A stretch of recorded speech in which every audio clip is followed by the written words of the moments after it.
Good morning and welcome. Welcome to this special service celebrating Pride Week.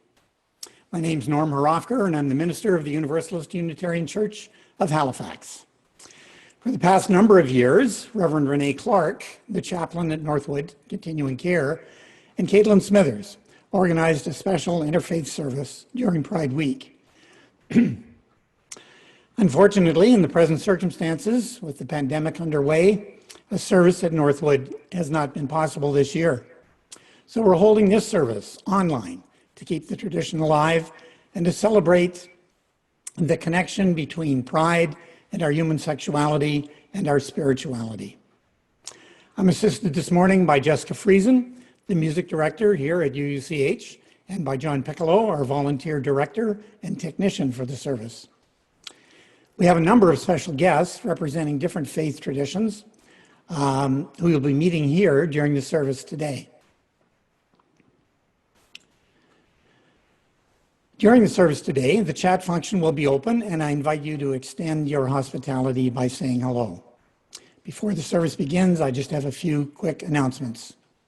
The order of service for today was sent out on our listserv on Friday evening, and it contains much more detailed information on the following events.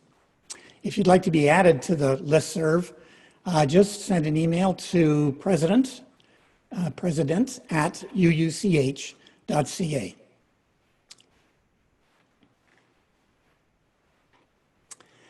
Today, in each service, we pause to acknowledge that we're on unceded Mi'kmaq territory. This morning, we acknowledge that the first people to call this land sacred were the Mi'kmaq. We live and work on lands that are by law their unceded territory. As we gather, we pay respect to their elders, past, present, and emerging, acknowledging our history of colonization and oppression. We're called to live humbly and in right relationship with all our neighbors. And may the stories of the land on which we gather, stories of oppression and vulnerability, of pain and compassion, of suffering and courage, shape how we now choose to stand with each other. Jessica has chosen our prelude this morning, and I turn it over to Jessica. Good morning, everybody. Good morning, everybody. Today, I have chosen the song True Colors, famously sung by Cyndi Lauper, but I would also like to give credit for the composers. So I'm just looking here. So it was composed by Billy Steinberg and Tom Kelly. And I just wanted to give a brief context. This was inspired by Cyndi Lauper's sister, who was a lesbian, and she was an advocate throughout her career. This was a #1 hit, and she co-founded the True Colors Fund, which is a nonprofit dedicated to ending homelessness for the LGBTQ youth. So I am very excited to play this. It's always been a favorite of mine. So please sit back, relax, and sing along if you know it.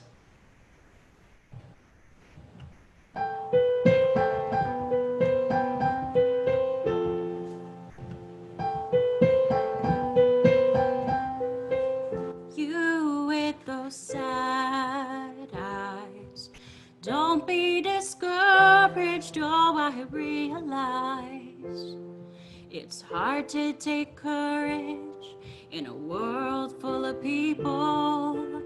You can lose sight of it all, and the darkness inside you makes you feel so small. But I'll see your true colors shining through. I'll see your true colors, and that's why I love you. So don't be afraid to let them show your true colors. True colors are beautiful like a rainbow.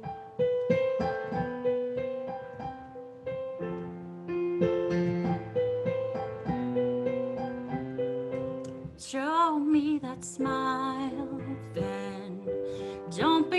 unhappy, can't remember when I last saw you laughing. If this world makes you crazy and you've taken all you can bear, you call me up because you know I'll be there, and I'll see your true colors shining through. I'll see your true colors, and that's why I love you. So don't be afraid to let them show your true colors. True colors are beautiful like a rainbow. Oh, oh, oh, oh, oh, can't remember when I last saw you laughing. If this world makes you crazy and you've taken all you can bear, you call me up because you know I'll be there. Sing it with me. And I'll see your true colors shining through. I'll see your true colors, and that's why I love you. So don't be afraid to let them show your true colors. True colors, true colors are shining through. Oh, your true colors are beautiful like a rainbow.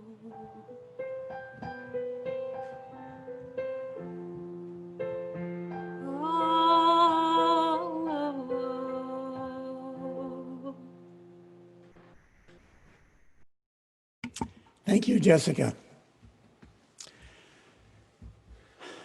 The chalice lighting this morning words were written by Lori Laban.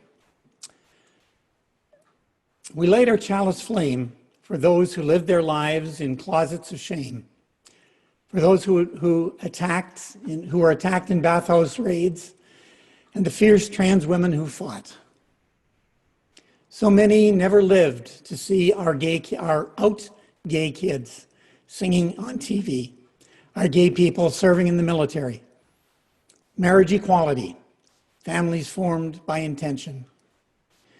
We light our chalice flame for all these, for all our siblings of the rainbow, surviving, living life out in the open with pride.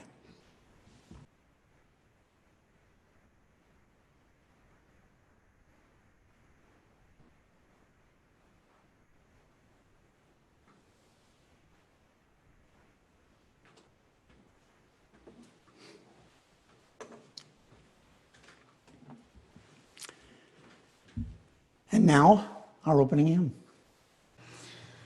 So the opening hymn we are going to do is We Are a Gentle Angry People by Holly Near, arranged by Patrick L. Rickey. So this song was written in response to the 1978 murder of Harvey Milk. He was a gay member of the San Francisco City Council, and this actually was recorded under the title Singing for Our Lives. So I don't know if you know Harvey Milk, but he was a very prominent figure in the community, and he fought for LGBTQ rights. This is a beautiful song that I didn't know, so please sing along.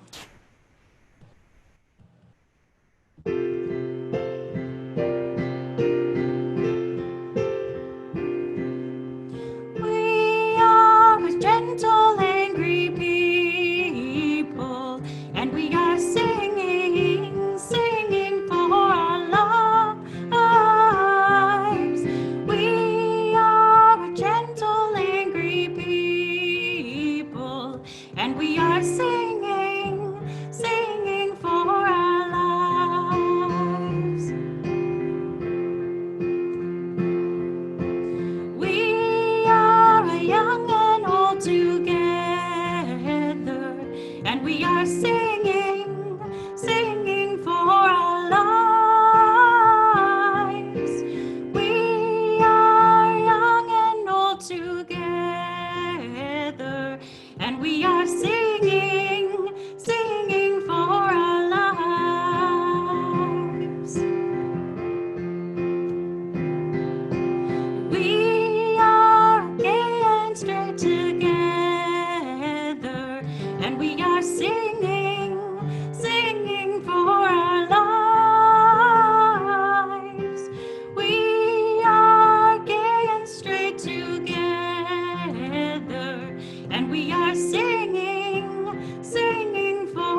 loving people, and we are singing, singing for our lives. We are a gentle, loving people, and we are singing, singing for our lives.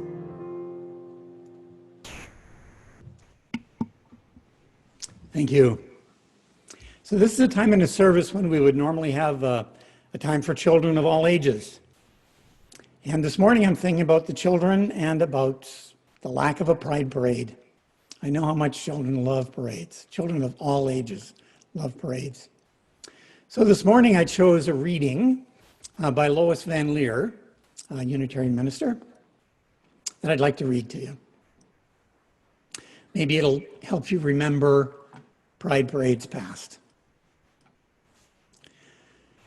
They will march and walk and wheel and dance and shimmy and shake, block upon block of undulating color, flesh, banners, and signs, clothing or lack thereof, hands raised, hands linked, apart, together, singing, shouting, chanting, and silent. Joyous, tearful, nervous, afraid, proud, defiant, angry, happy, delirious, tentative, ecstatic, courageous, brave, and free. The stereotype, the unrecognizable, the flamboyant, the ordinary, the parent and the child, the runaway, the lost, the lonely, and the found. Gay, lesbian, bisexual, trans, queer, intersex, questioning, allies.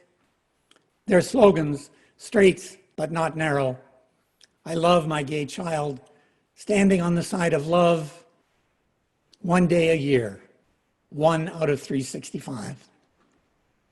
Underneath all of this, there is a history. Resistance. It was the marginalized of the marginalized, drag queens, transvestites, the butch, the femme, who, unlike Rosa Parks, did not sit down, but in their tired rage stood up, rose up, and fought back. January 1974, during amateur night at the Brunswick House Tavern, 4 young women forcibly ejected by the bar manager and the police officers after singing their own original lyrics, I Enjoy Being a Dyke, to the tune of the 1950s Broadway ode, I Enjoy Being a Girl. February the 5th, 1981, hundreds of Toronto Police Service officers raided 4 gay bathhouses in downtown Toronto. 300 men were arrested. July 16th, 1990, Montreal police raided an after-hours LGBT club, claiming that the venue was selling alcohol illegally. Unable to find any alcohol, they ordered 400 people inside the club to leave immediately. September the 14th, 2000, an event organized by the Toronto Women's Bathhouse Committee was raided by the Toronto Police at Club Toronto, ostensibly again checking for liquor license violations. Under it all, the history. And now everywhere around the world, pride. Why do we march? For those who are not able, for those who have been murdered, for those who are ravaged by disease, for those who are still beaten, still taunted, still harassed, still victims, still targets. Why do we march? Because some truths ain't self-evident, because all men ain't protected equally, and because we love a good party. They will march, walk, wheel, dance, shimmy, and shake, block upon block, of undulating color, flesh, banners, signs, clothing and lack thereof, hands raised and linked, apart and together, singing and shouting, chanting, silent, joyous, tearful, nervous, afraid, proud, defiant, angry, happy, delirious, tentative, ecstatic, courageous, and brave. How I miss the Pride Parade.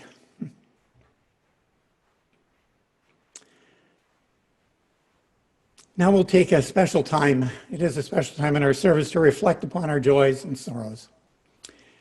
A sacred time in our service, a time that we set apart to honor the many sorrows and the many joys that you, the congregation, are living, and to acknowledge the mutual support of our community. Each week, I invite anyone with a joy or a sorrow to share at this time, to relay their thoughts to me by email. People sometimes ask, is Pride a protest or a party? And the answer is, of course, yes. And why not?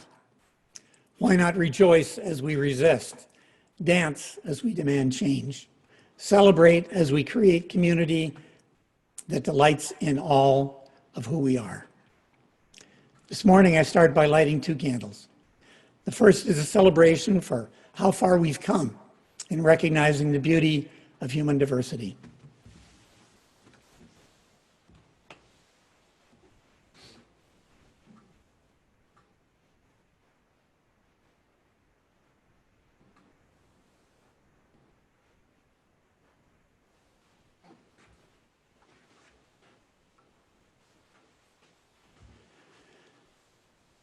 And the second candle, a candle of protest, reminding us how far we have yet to go.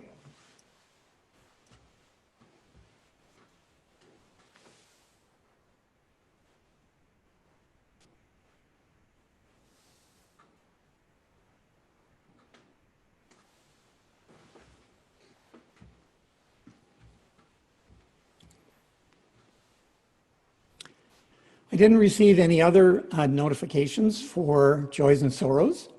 I have a personal one that I know affects me and at least one other member of our congregation that I'd like to share with you. There's always things to celebrate and things to protest, and we need both. This morning, I want to celebrate the miracle of modern medicine, in particular, the miracle of cataract surgery. You may be able to detect that there's something wrong with my glasses here this morning. Actually, I had cataract surgery Friday morning, and here it is Sunday. I was back to normal Friday afternoon. The surgery, opening the eye, removing a lens, putting a new lens back in, closing the eye up, took all of 15 minutes.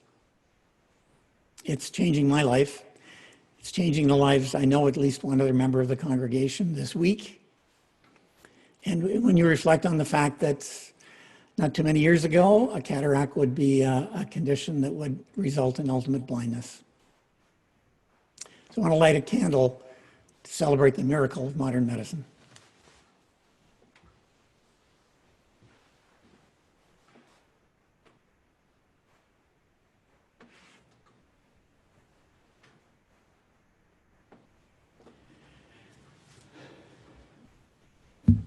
Enough about me. Later, when we stop the live streaming on YouTube and before the coffee hour begins, I'll invite anyone else to share a joy or a sorrow if they would like to do so. And now Jessica will provide some music for a time of reflection. How could anyone ever tell you you were anything less than beautiful? How could anyone ever tell you you were less than whole? How could anyone fail to notice that your loving is a miracle, how deeply you're connected to my soul? How could anyone ever tell you you were anything less than beautiful? How could anyone ever tell you you were less than whole? How can anyone fail to notice that your loving is a miracle? How deeply you're connected to my soul. Please sing with me. How could anyone ever tell you you were anything less than beautiful? How could anyone ever tell you you were less than whole? How could anyone fail to notice that your loving is a miracle? how deeply you're connected to my soul. Really think about the words. Let's do it one more time. How could anyone ever tell you you were anything less than beautiful? How could anyone ever tell you you were less than whole? How could anyone fail to notice that your loving is a miracle? How deeply you're connected to my soul.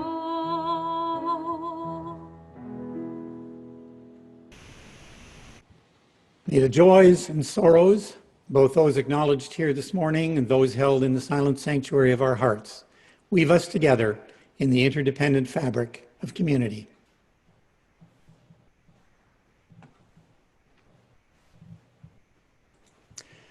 This morning we have 4 guest presenters representing 4 distinct faith traditions. They are here to speak about how their personal experience connects spirit and pride. Our first speaker will be Jocelyn Tranquilla, who is with us here this morning in our sanctuary. Religion and spirituality have always been an important part of Jocelyn's life, although it has not always been positive and affirming. She now happily attends Quaker meetings, where she finds the spaciousness and support she needs to feel accepted for who she is. Jocelyn.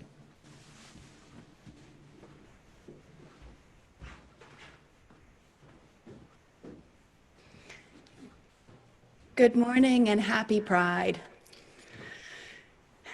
This morning, the testimony that I would like to share with you is an excerpt from an article that was written by Cody Gabriel Hirsch entitled A Gospel of Quaker Sexuality. And you can see the link to that article, and you can see Cody read the article at the slide that's going to be queued. At the end of my reading, I would ask that we have an opportunity for a very brief silence together, as is the custom during Quaker worship meetings. Humans were created for love in the broadest sense: familial love, spiritual love, the love of deep friendships, romantic love. Our sexuality is one of the ways we can experience and express love in and through our bodies, and that makes it important and potentially very beautiful. I believe that how we live our sexuality is critically important in our spiritual lives. But I don't think the rules are all that complicated. I believe that what God wants from us in our sexuality, as in all other things, is that we act with love and compassion. As the prophet Micah said, "What does the Lord require of you but to do justice, love mercy, and walk humbly with your God?" Or, as the prophet Kurt Vonnegut said, "There's only one rule that I know of, babies. God damn it, you gotta be kind." By affirming the goodness of human sexuality in all its rich diversity, I am fighting for my wholeness, for all of my identities, desires, and connections to be present in the room all at once in dignity and safety. I am fighting for your wholeness. I am fighting for our ability to connect authentically. I am reaching for a place where we know more because we have heard each other's stories, where we begin to grasp the full truth by sharing the parts of it we can see from where we are.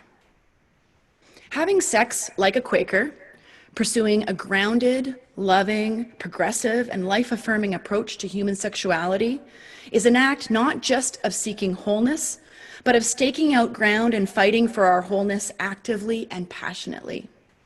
Micah encourages us to let go of our effort and anxiety about the things that are extraneous in our relationship with God and focus on the essentials. What does the Lord require of you but to do justice, love mercy, and walk humbly with your God? We do justice with regard to sexuality when we work to dismantle the systems of oppression that lead to sexual violence, seek every opportunity to prevent that violence, and commit ourselves to prevention, justice, and healing. We are lovers of mercy when we conduct our own relationships with compassion and concern for the well-being of others.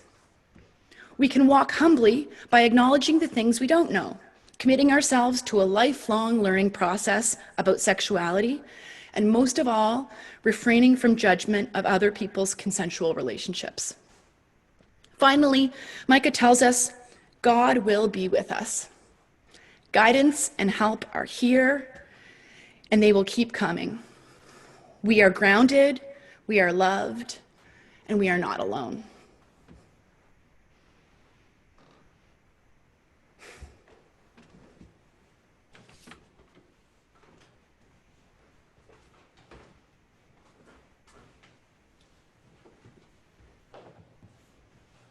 Thank you, Jocelyn. And Jocelyn has a slide. John, if you could put up slide number 9.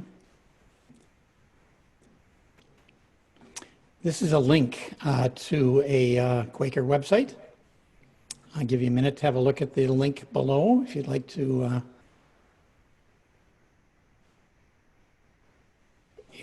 check out that in more detail. Thank you, John. Caitlin Smithers is our next guest speaker. As I mentioned, Caitlin worked with Reverend Renee Clark to hold the Pride services at Northwood since 2015, and her help has been invaluable to make today's service possible. Caitlin is studying to be a minister for the United Church of Canada. She's currently working with children, youth, and families at the Hope United Church here in Halifax. Caitlin, over to you. Thank you, Norm. As Norm mentioned in my bio, I am training to be a minister. Faith has always been an important part of my life, and as the love and inspiration it offers me are so meaningful. However, I often feel like a rope in a tug of war with my faith on one end and my identity as a proud gay woman on the other. I believe God created me the way I am and loves all of who I am. That is why it is important to me to be a part of Pride and of a faith community that believes in being inclusive and affirming. Every one of us deserves to be loved and to be told we are loved, often. My faith has taught me that love does not have conditions and embraces all of who you are. To me, love's embrace is hearing someone say, "I see you." I believe these 3 words encompass so much of what it means to love each other as whole people who have our own stories, gifts, challenges, struggles, joys, and life experiences that are all part of who we are. One of my favorite parts of this service has been creating this safe space for us to all share these very meaningful and often vulnerable parts of ourselves with people who may be able to relate. I don't know about anyone else, but there weren't and still aren't a lot of people like me represented in the leadership of my faith. Part of that, I believe, is because women, and particularly gay women, do not often hold leadership in the positions in the United Church, or in the Christian church more specifically. This makes a difference for me because I have a hard time imagining myself in a leadership role, in a job, or even as a valued part of community when there is no one else who looks like me or identifies like me. As a gay woman, I often feel I am hiding a part of who I am. Maybe that's why unconditional love and truly being seen are so important to me. We are each a part of a wide and diverse community of faiths, colors, cultures, gender identities, and sexual orientations. It is this diversity and the difference of perspective that I hope pushes us to be better people, more understanding and open as we work to support each other and foster feelings of belonging within our community. As someone who has hosted the Pride Interfaith Service, I normally invite people to look at those around them or at themselves and remember how much each of you, each of us, matter. This year is a little different with the technology we are using, but I think connection is even more important than ever. So I invite you all to say, "I see you," to people in the chat, to unmute yourselves and say it, or to say it quietly out loud to yourself.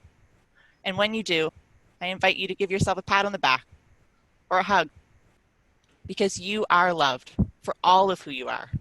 And I'm really glad to see each of you here this morning. Thank you. Thank you.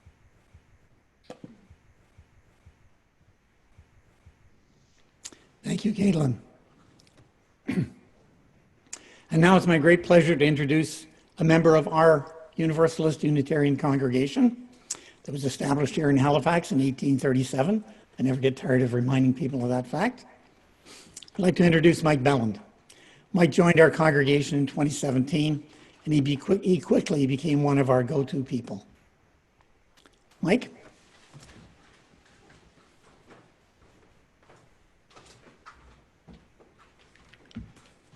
Thank you, Norm. Thanks for the opportunity to take part in this Pride service. So far, what I've heard, I really have enjoyed. I really miss the Pride Parade. That was always a highlight for me from way back in the 80s when I first started going in Vancouver. And yes, it's really different this year. So I'm just going to talk a little bit about myself and how I came to the UU Church. I'm a cis gay man, and I was born into a Catholic family, so I had no choice in, the church that I was a part of, Christian church, etc. There was no gay role models or gay mentors in my childhood. I really didn't know what it was to be gay. So by the time I went to university in the 70s here in Halifax, I was starting to realize that, yeah, there's something different about me. So, I came out, I would say, when I was 19, 20 years old. And I moved to Vancouver, which was very freeing for me. It was, an open gay community. And I sort of didn't think a whole lot about spirituality or belonging to a church or faith or anything like that. I guess I kind of rejected, my Catholic upbringing. And I guess I sort of came to think that, and I still do think I'm probably best, if I had to define myself, as agnostic. I hope that there's a higher power. I hope there's something beyond this life and all that. But as far as believing, I don't know. I guess it's a bit of a cop-out. I'm not sure how to put it, like covering on both sides, but that's sort of how I feel. So a few years ago, I was just having a walk around the neighborhood, and I saw a sign on the street in front of the church here. There was a brunch, and it was a cold day, and I thought, I'll go in, I'll give it a try. There's rainbows in the windows, so, it's got to be a welcoming place to gay people. So I came in, and that's how I stumbled across the UU Church of Halifax. And, I find that there aren't rules with the UU Church of Halifax. You don't have to believe in anything. I really liked that. We've got principles that I, strongly agree with and try to live my life by. And one of the main things that I've heard through this service, through the other speakers, is about love. And I think, if anything, I believe and have faith in, God. To me, God is love. And that is a very common theme I find in this church. Our t-shirt says, standing on the side of love. I heard a really nice quote on the news just recently, and it had to do with Congressman John Lewis passing away. And the quote is by Dr. Martin Luther King, And I'm paraphrasing it here because I just jotted it down. I heard it on the news. Hate is too heavy of a burden to bear. Love is the way. So that sort of sums up how I feel about the UU Church and the community that I found here. And I'm really grateful to have found it. And yeah, that's a bit of my story. So thank you. Thank you, Norm.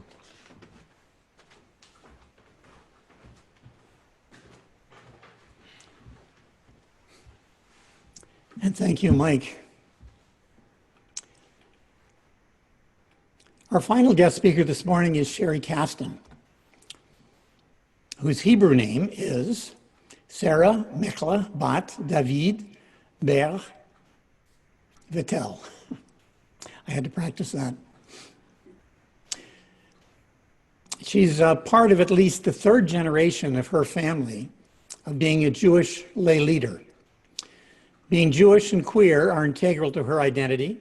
Sherry feels that praying is singing in community, and she loves the times when she leads services and can help people connect to whatever it is that is meaningful in a religious context. Sherry's an active member of the Shar Shalom Synagogue in Halifax and sings with the women next door. Sherry. Hello, everybody. Good morning, Shavua Tov, a good week, and happy Pride. And thank you for inviting me to share my thoughts today. I do so as a queer Jew.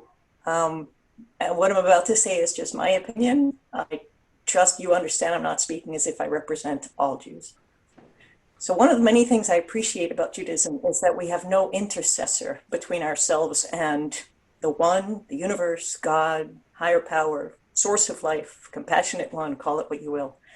We respect our rabbis, but a rabbi is a teacher and maybe not necessarily a leader, and definitely not a spiritual intermediary.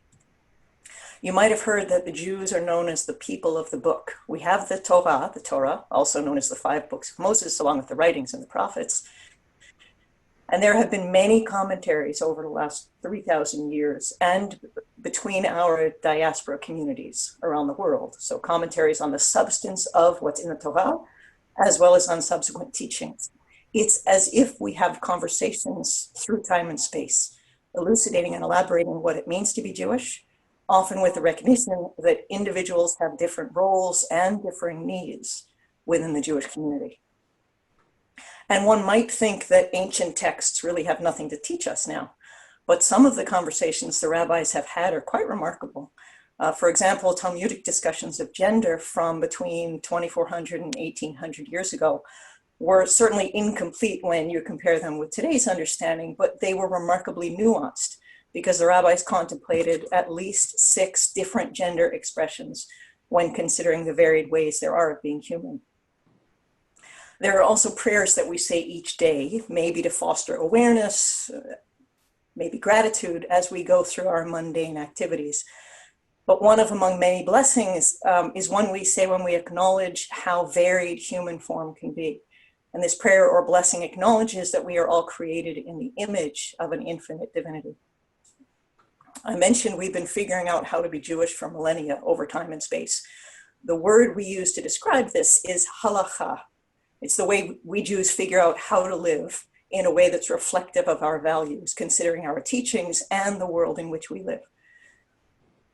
A little bit of a grammatical lesson. All Hebrew words can be broken into their root letters, and the root of halacha means to walk. So you can see this as explaining how we walk Jewishly in our lives, but the word halacha incorporates the understanding and expectation of change, of literal movement. I'd like to share a story about the Hasidic rabbi, Rabbi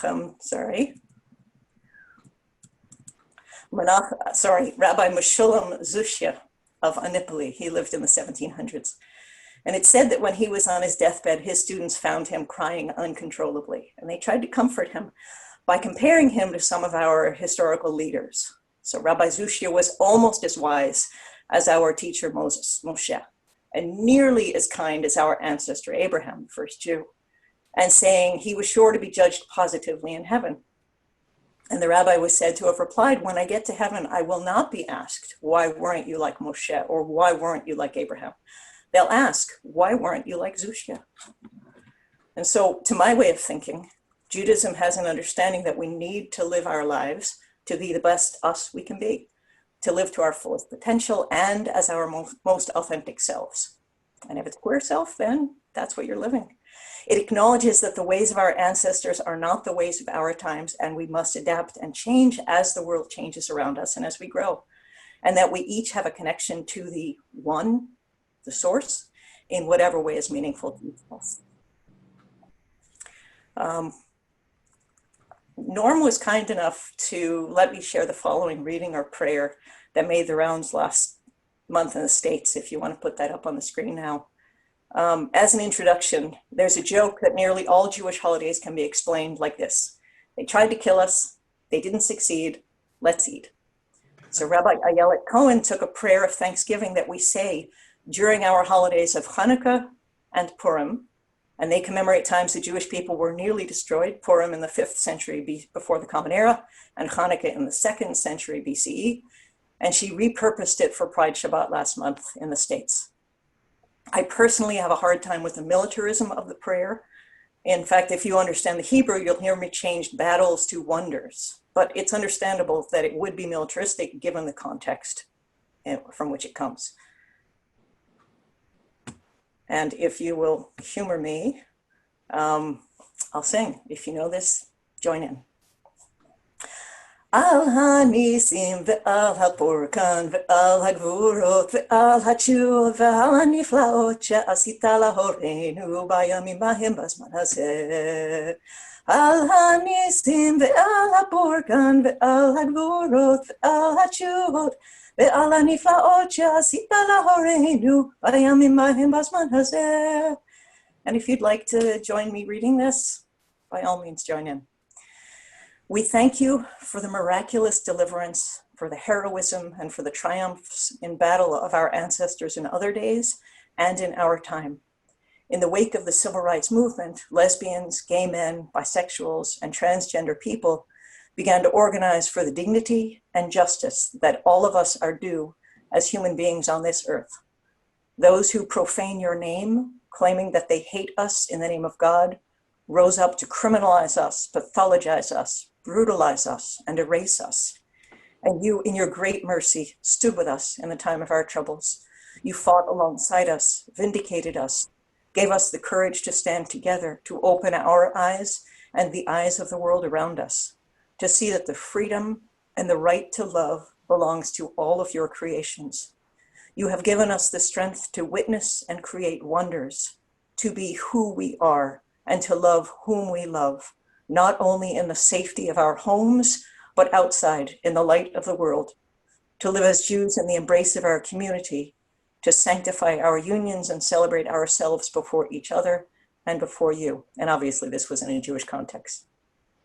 And I'd like to sing the last lines as well, if I may. Even masua bonim hayta lerosh bina. Even masua bonim hayta lerosh bina. Velo nevosh velo nikalem leolam vaed. Leolam vaed. The stone that the builders rejected has become the cornerstone. May we never again know shame. Thank you very much. Happy Pride. Thank you, Sherry. A lot in one service. Thank you again. Thank you everyone who participated in the service this morning. I'll now extinguish the chalice here in the sanctuary. Ever hopeful for the time soon when we will return here in person. Before I do that, the closing words are a meditation by Reverend Lori Walkie. I chose this reading aware of the irony of recent restrictions on who is allowed to participate in the Pride Parade. But I like the identification here with the Universalist theology. Lori Walke wrote,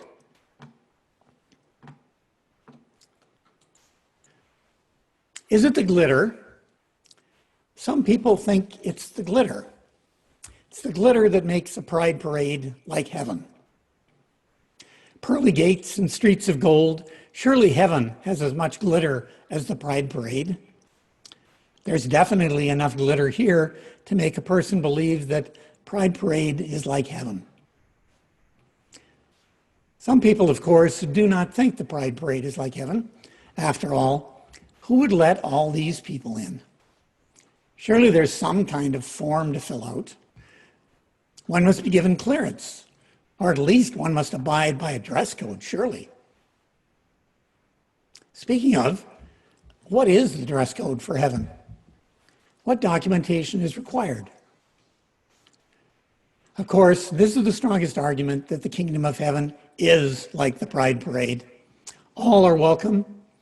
We don't get to decide who's in and who's out. Everybody is in, everybody. Or maybe it's the kingdom of heaven. It's like the pride parade because it's a protest against bigotry, against hate, against fear. A protest against being someone you aren't, against the idea that only some of us are worthy, a protest against anything that doesn't lift up love.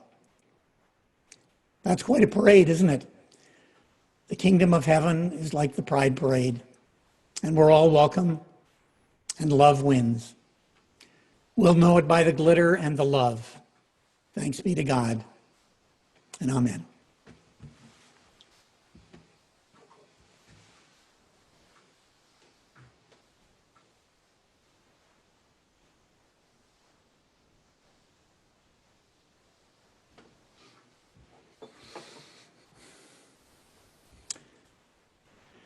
Now, Jessica has chosen a great piece to take us out for the service. I turn it over to Jessica. I'm so excited to do this piece. I would have never been able to do this in my old church. So this is awesome. We have a congregation of 4 people.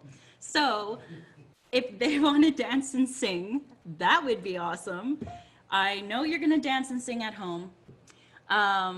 We're going to do Born This Way, Lady Gaga, and I forget something, Jeff Larson. There we go. They wrote it. I'm just going to say a little bit about it. It was inspired by the empowering music of the 90s. This is what Lady Gaga said. And she wanted to create a freedom record that didn't beat around the bush. She said, I want to write my This Is Who I Am anthem, but I don't want it to be hidden in poetic wizardry and metaphors. So she followed through with lyrics like, no matter gay, straight, or bi, lesbian, transgendered life, I'm on the right track, baby. I was born to survive. Of course, it went #1, and it's just a beautiful song.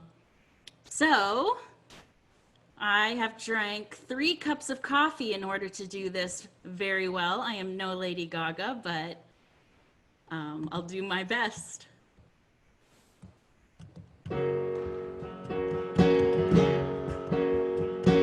My mama told me when I was young, we were all born superstars.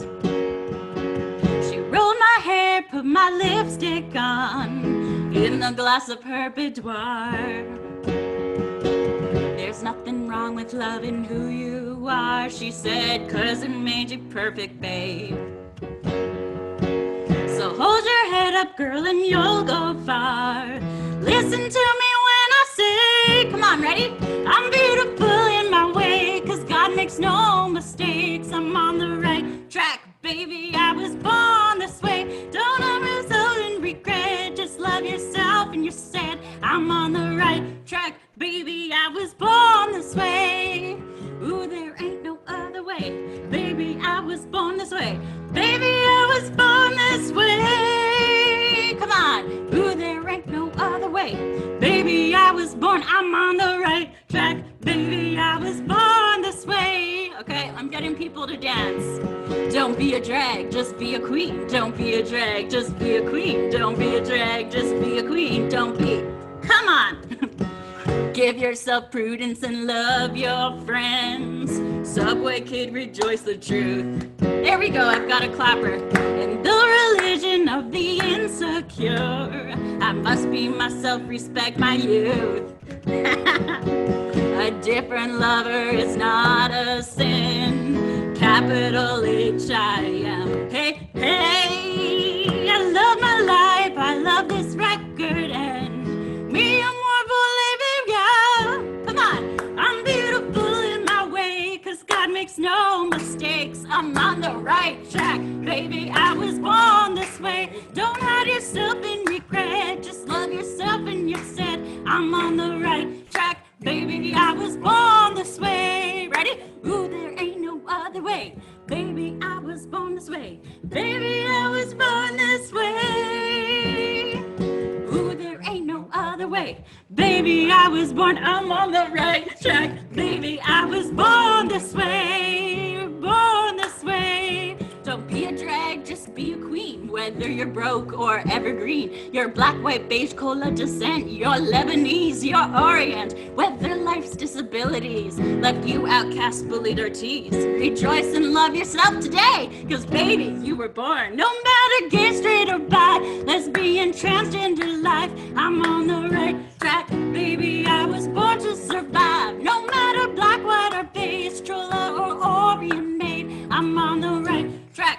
Baby, I was born to be brave. I'm beautiful in my way, 'cause God makes no mistakes. I'm on the right track. Baby, I was born this way. Don't hide yourself in regret. Just love yourself and you're set. I'm on the right track. Baby, I was born this way. Copy me.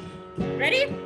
I was born this way. I was born this way. I was born this way. I was born this way. Hey, I'm the right track, baby. I was born this way.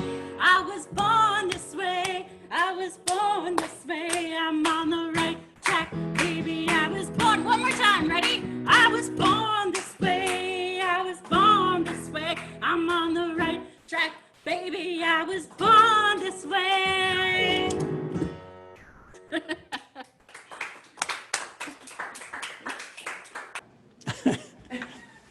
Thank you for all who attended the service today. And thank you, Jessica. That music was amazing. Thank you all who attended the service today, whether by Zoom or by YouTube. And thank you to those who made the service possible. To our production team, Jessica and John, and to Caitlin for her help in organizing the service.